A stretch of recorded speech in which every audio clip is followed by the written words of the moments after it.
kind enough to join us this morning here on 95.7 The Game. Steven, good morning, man. How are you? Thanks for joining us today. Oh, let's get Steven on the line. Let's go ahead and unlock his line. There we go, Steven. I felt like I was listening to Milwaukee radio for a little bit. Why is that? About the way the Nationals talking about the Bucks as of late. Now all of a sudden they're big fans of them again. Yeah, the pendulum swing nationally on these topics is wild, right? I mean, you guys, obviously, you do the pre- and post-game show up there in Milwaukee, and you guys are breaking down every game, knowing that this season, it's not a sprint. It's a marathon, getting ready for the playoffs. And some of these teams, like Milwaukee, they have championship aspirations. We know that. So we're not going to take a regular season loss as devastating as, say, maybe an OKC. It's like, oh, my God, you lost to the Lakers. Oh, what are you going to do in the playoffs or whatnot? But I guess the biggest thing with the Bucks here, and you probably have to deal with every day, is Giannis Antetokounmpo and everything going on with Giannis now. How serious is this Achilles tendinitis? Because Dre Greenlaw, linebacker for the 49ers, I'm sure you watch football, had Achilles tendinitis going into the playoffs, and his Achilles popped in the Super Bowl. Is this a serious concern for Milwaukee fans and the Milwaukee Bucks themselves about Giannis and his Achilles tendinitis? Well, any injury with Giannis is serious for the Bucks, mainly because Giannis doesn't sit out games. The game that he sat out the other night was just his third missed game of this season.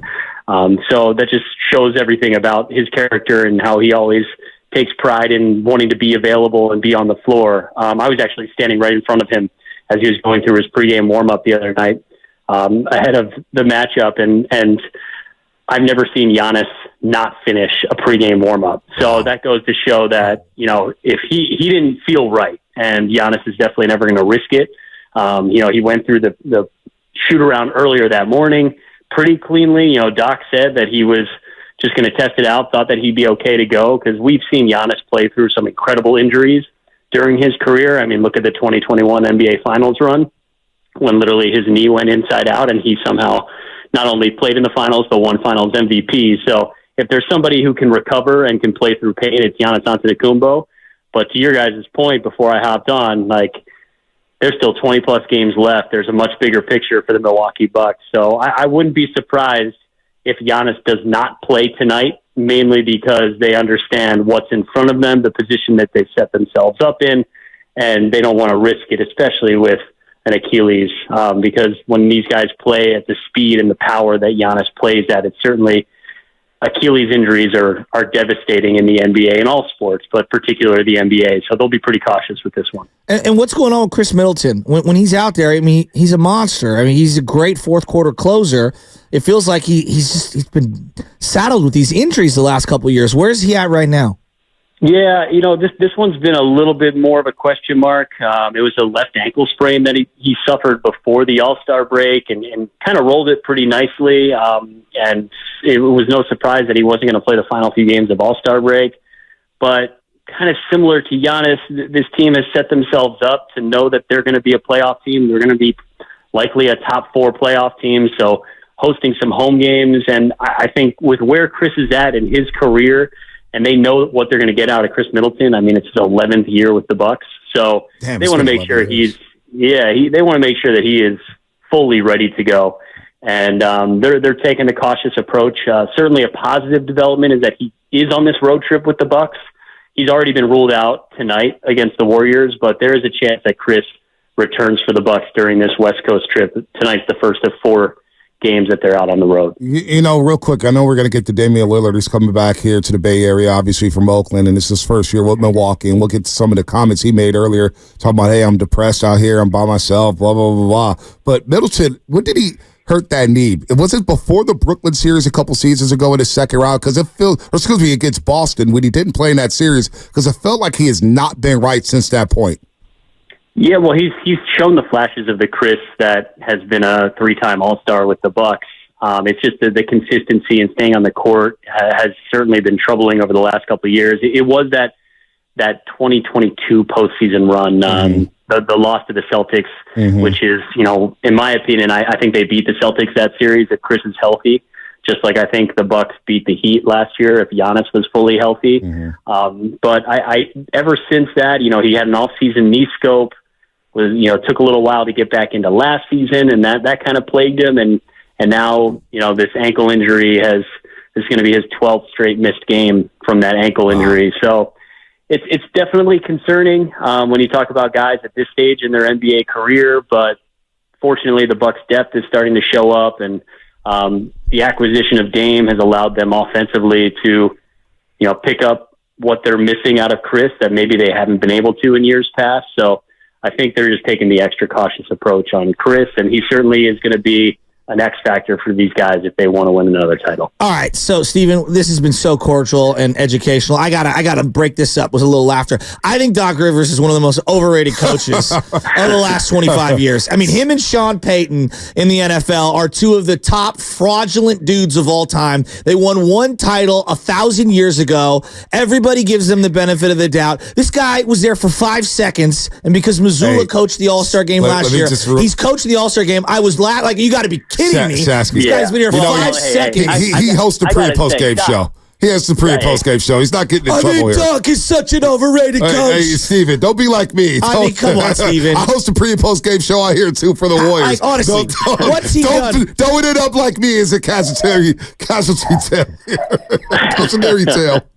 No, has he been good? Has he been good for the Bucks? I just listened to you guys talk about how you don't like the hot takes from National. I'm not going to go that way. Yeah, but what I will tell you is Doc Rivers, I think this situation is uniquely different for him in Milwaukee, and here is why. Because Dame and Giannis are different. And I truly believe that a guy who has coached superstars in the past, what happened in Philly were very different personalities, very different city, very different organization than what the Bucks are right now. And I'm from Philly, so I know what Philly sports are like, and I know how tough that fandom is and how passionate that fandom is. But I've lived in Milwaukee now for 10 years, and I've also watched what Bucks fans have grown into and what they expect out of their team. And I have never seen an athlete like Giannis Antetokounmpo. Not just the way that he performs on the floor, but how he carries himself off of it. And that type of leadership is something that, if you're Doc Rivers, this is different. This is different than coaching KG, Paul Pierce, and Ray Allen. This is different than what he had in LA, where he had to build an organization back from the ground up and build his own culture. He walked into a culture that was created because of Giannis, and now has the addition of Dame and has Chris Middleton, who's been there for a decade as well. So that's why I do feel like this particular stop in Doc's journey is different, because he has had the immediate impact of turning this into one of the top defenses in the NBA, which plagued them through the first 50 games of the season. But I also think that he's stepping into a situation where he doesn't need to build anything. He just needs to right the ship. And I think he's already gotten that response from the players so far over the last 2 to 3 weeks. He clearly is a big voice in a room. Coaches will tell you he's one of the loudest and most prominent voices in the NBA. And now you add that to what Giannis has already built here from a leadership perspective. I do think at this point it's different for Doc. So with Dame Lillard now aboard here, Steven, and thanks for the time, Stephen Watson, pre- and post-game host for the Bucks on Ballys Sports out there in Milwaukee, Wisconsin. Dame Lillard, they have enough to get through the Eastern Conference with Damian Lillard alone. Obviously, you flipped Drew Holiday for Dame Lillard. Drew Holiday helped you guys win a championship. Very good defender, if not one of the best defenders at the guard position in the league. Where's Dame at here? Where are the Bucks at in the landscape of the Eastern Conference? Well, Dame is different over the last couple of years, and I do think the Doc effect has impacted him more than any other player on that roster, because there were so many changes, not just with the addition of Dame, but of course with Adrian Griffin, who was the head coach for the first 43 games of the season. Now Doc came in, and something Dame said that was really interesting after the win the other night is he said that Doc Rivers actually sat down with Dame and said, why aren't we running any of the sets that you ran in Portland that made you a 7-time All-Star and an all NBA player? Like, why aren't we running any of those sets for you right now? So what do? They went and implemented them the other night, and Dame goes off for 41. Yes, Giannis did not play in that game, but Dame's efficiency has really been different and back into kind of his career numbers, low 40%, mid 40, shooting right around there for 3-point as well. And that's the Dame that I think Bucks fans have been waiting to see. And that changed after the All-Star break. Maybe it was just him playing, winning a 3-point contest, winning the All-Star MVP. Yes, with Doc as his head coach, I'll add too. No, I'm just messing with you. But I do think that Dame is really feeling the Doc impact. And Doc trying to put the ball in his hands a little bit more and just allow Dame to be Dame, because I think Dame really struggled through the first half of the season of not having the ball in his hands like he had for the first 11 years of his NBA career. Now all of a sudden he comes into a system where Giannis is getting the ball. He has one of the highest usage rates in the NBA, but they're trying to find a way to get Dame to bring the ball up more, have the ball in his hands more, be more of a half-court offense, and let Dame kind of run it. Well, Stephen Watson, I'm sure you're a hell of a lot better pre- and post-game show host than me. How long have you been doing it out there in Milwaukee? This is my third season with the Bucks and Brewers. So, but I've been in the market. I was a local sports anchor here for a little while, too. Wait. What about Craig Counsell? I heard he never can come back to Milwaukee. Yeah, that caught all of us off guard. That's for sure. Craig, went and got his and earned that for himself and his family. Baseball is just a totally different animal from the NBA, though. When it comes to what organizations are able to do with the money that they have, and don't be surprised though if the Brewers end up having a better record than the Cubs this year. Yeah, who's the prospect coming up here? I got him in my fantasy baseball team. Jackson Churio. Yeah. Is he legit? He went 3 for 3 yesterday. I follow all the prospects. Oh yeah, so I have him and Jackson Holiday, and I felt like starting my team with those two young studs. Jackson, he's the real deal, huh?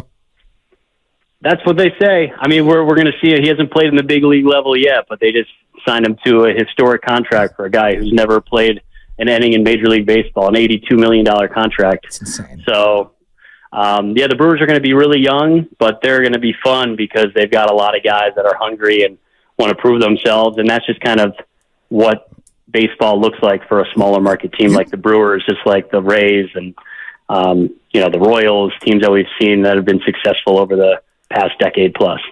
You might be the most cordial guy we've ever met from Philadelphia. I know. The nicest guy from Philadelphia. I You can't believe it it. was Midwest tendencies.